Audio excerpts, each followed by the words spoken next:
Moja terve to the next country and setup guide, visiting one of the most famous rally locations in history, Finland. We'll take a look on how to properly fly through these vast forests. As usual, let's begin with the setup. This is a quick one. Just load up your setup made for Poland. That's it. Well, one minor adjustment might be necessary. Take a shakedown run and see if your suspension bottoms out on those big jumps.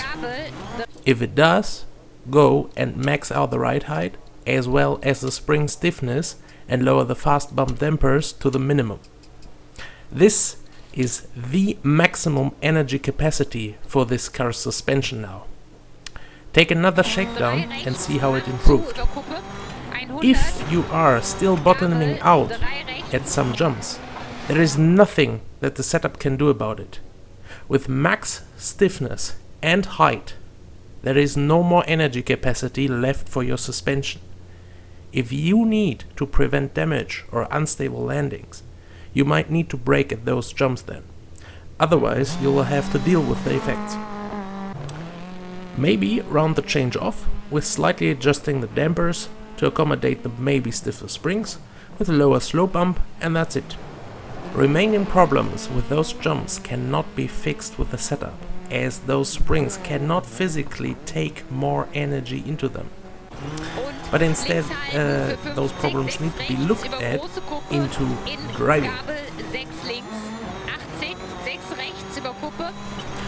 Now, after having covered 11 different rallies with different challenges, there is little left to cover, with one exception. And this is, as it happens, the prime example being talked about right here in Finland. Jumping.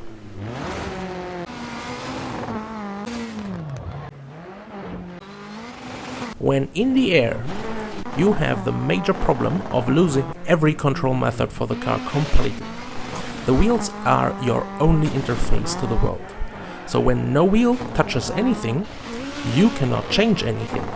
Well, actually there is this punch being induced by throttling up the engine and inducing a slight inertia into the pitch, but it's a very slight effect and doesn't really matter, and never mind. Just go with the flow that once you leave the ground, you have no control. Now, what this boils down to is that you need to set up your car at the launch of the jump in such a way that it will land where you want it to, in the way you want it to. The major thing to consider is that you will experience all the inertia in the air that you had on launch, since inertia is conserved according to Newton's laws of, well, physics. So, a slight mishap on launch can literally spin out of control mid-air. I'll go through the 3 different axes of inertia by speaking in aircraft terms, starting with your yaw axis, the one pointing out your roof. When you jump while turning, this rotation is carried through the jump. Now you want to point the car into the exit direction once you touch the ground, so your initial turn in has to anticipate how long you will fly and how much turning is required. Generally, you will need to be even more early and aggressive with turning than on regular gravel to rotate through the air in the best way. Though it might be advised to rather brake and take a tight turn with the crest a little slower than risking a total disaster every 5 corners. Which directly leads into the second axis, pitch. You might brake before a jump to lower impact forces or have more control, or even to touch down again quicker and accelerate more instead of slowing down through the air. But never, never, never brake while lifting off the jump. Braking induces a pitch inertia, pushing the front of the car down. In the worst case, you will nosedive into the dirt without even leaving the road if you carry such inertia into a jump. General rule is to always jump under full throttle, as this gives you the most stable air flight position, slightly pointing your nose up. So, whatever you do before, the last tiny split second before liftoff, always put the pedal to the metal again. Now, last axis left over is roll. For this, an example. Extra lang und 6 rechts über Kuppe lang und voll mittig über Sprung. Now let's go back and see what went wrong.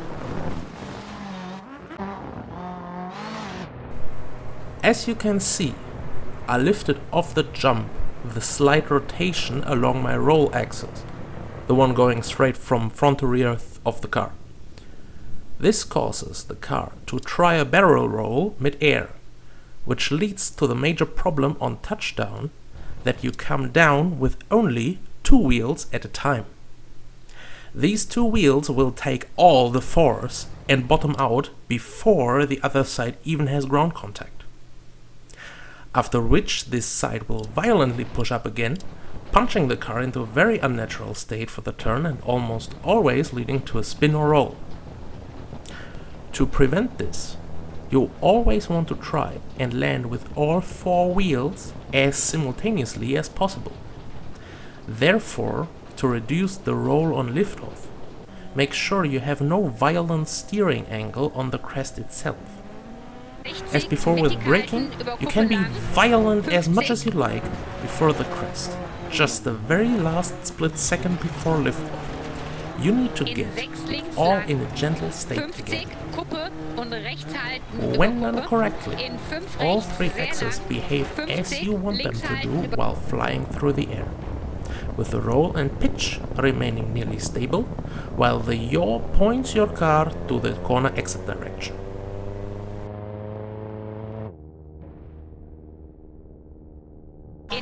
Now this is it. Unless Codemasters does another Rally DLC, this finishes the Country and Setup Guide series. Hopefully, I managed to make some of you into better virtual rally players, and I want to thank you all for all the encouraging comments I've read so far. In terms of dirt rally content, I plan on doing some select vehicle class guides as well as some small comparison videos and max attack runs in the future. Until then, wish you happy moose hunting in Finland. Cheers.